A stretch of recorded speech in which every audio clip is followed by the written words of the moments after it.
What's up, everybody, and welcome back to my channel. And today we're going to create this beautiful look. So first, of course, we're going to start off with the skin prep, and I just like to incorporate this just to show that I actually do it and to show that prepping the skin or paying attention to the skin is highly important whenever you are doing makeup. So we cleanse the skin, we exfoliate, we tone the skin, we moisturize the skin using some moisturizer that I got from e.l.f. that also contains some SPF 30 in it because it is important to wear SPF daily. And I also incorporated some eye cream and a lip mask just to add some hydration under the eyes and also to hydrate those lips. Also with the eye cream, if you haven't already, incorporate that more into your especially with your base routine, and you'll notice how smooth your concealer will apply. So now onto the brows. I like to powder down the brows just because I use all that moisturizer and everything else and it may be into the brows, and I want that to be mattified. And then I go in with some Got2b glue just to hold down the brows and clean those up using a cotton swab, a Q-tip. And now I'm gonna trace out the brows with some concealer. The concealers I'm using are from Too Faced, the Born This Way concealer in the shade Cocoa and Butterscotch. And we put that onto the lid space, and that is what we're gonna use to prep for the concealer. Love these concealers. They're super hydrating, they're super full wear, and they look great under this eyeshadow look. After blending all that out using this dense brush, we're then going to set it using another brush using some setting powder. You also can use some pressed powder as well. I just have loose powder on me, so that's what I use.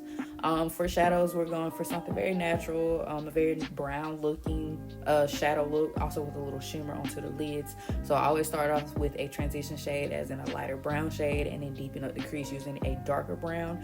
Her eye shape is absolutely perfect for this look, and so I knew I wanted to do kind of like a little cut crease, but not really cut the crease, but just also clean up that space by using that excess concealer and blending all that out using the dense brush that I used from earlier. I'm going back in with that first brown shade, and also be going back in with that darker shade just to clean up that line and make sure that everything is gradiently smooth and kind of giving ombre. And then we're gonna set it with some shimmer onto the lids using a flat concealer brush, and I wanted to add on a little brown liner or just smoke out the line. So I'm taking some brown eyeshadow and I spray my angled brush with some setting mist just to add it to make it liquefy a little bit more, just so I can create a slight liner onto her eyes. And if you're bad at doing eyeliner, use an angled brush. It really helps. So now I'm going to prime the skin, and I wanted to prime the skin, although you technically don't need to if you prep the skin well, but I wanted to make her makeup last a little bit longer, so I used the Gripping Primer Glue from NYX.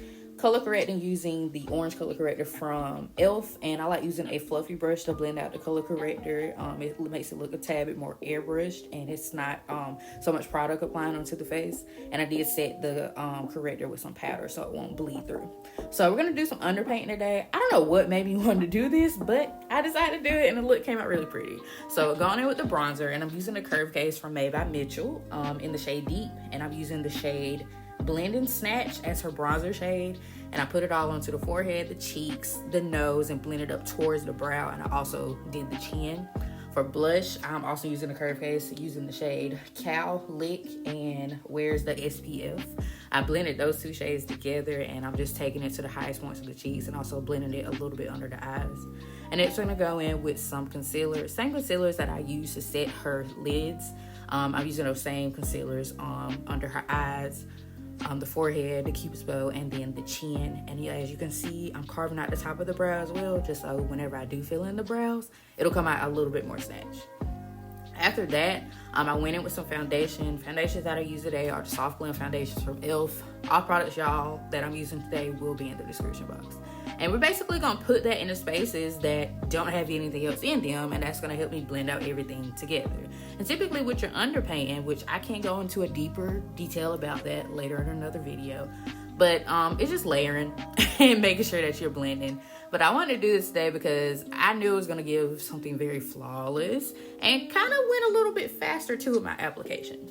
So whenever I'm blending out my concealer, I will use a sponge. I will either use a brush. Doesn't really matter to me, but I decided to go in with a brush first. And you want to blend out those edges first. Leave everything else like under the eyes alone until you go on to your next step. And then I used a bigger brush to blend out my bronzer and my foundation, and it just brought everything together. Now I'm taking that same little eyeshadow brush. It's very fluffy, by the way. And we're blending under the eyes with that. And then I go in with the sponge just to ensure that everything else is blended in and we give the skin a more skin-like finish. And I brought some more blush back in because I love the blush in that curve case, but it does definitely sheer out some, so I wanted to add a little bit more.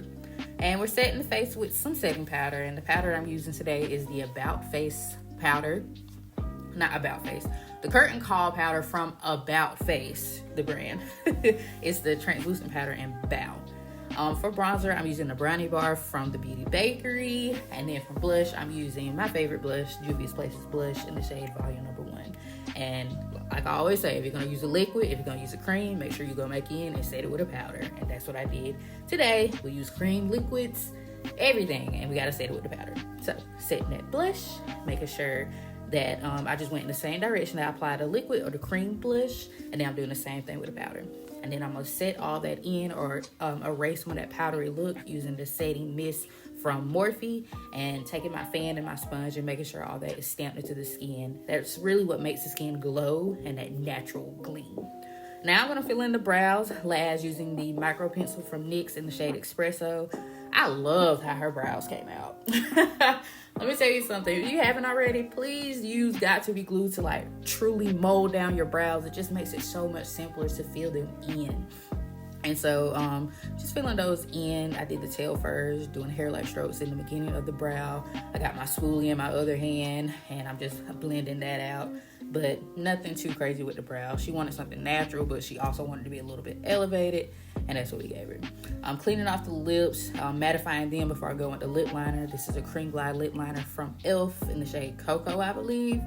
Lipstick I use today is Lady from Juvia's Place, and the lip gloss I use is from NYX. Again, y'all, all products will be down in the description box. But I wanted to come to y'all with just a really short tutorial because I needed to post something on my YouTube, and I really hope y'all enjoy the tutorial. Make sure you're following me on all my other social medias, which will also be in the description box. And just check me out on them. So this is pretty much the end of the tutorial. I just finished up the lips. We did some finishing touches, put on some mascara, had to do an inner corner highlight. This little tip here I did right there was take a little Q-tip, wipe away some concealer that may be creasing up, and go back in with your brush that you used to blend it out, and you'll notice that the eye space is a tad bit more flawless. Sometimes you can have a little too much, and you just need to clean it off and go back in and blend. Finishing touches, the inner corner highlight, because you know it won't be a look if I didn't. And just put a little bit more onto the lids to make those pops. And then I sprayed the face down with some setting spray. Got my fan to make sure that it is set. And that's that.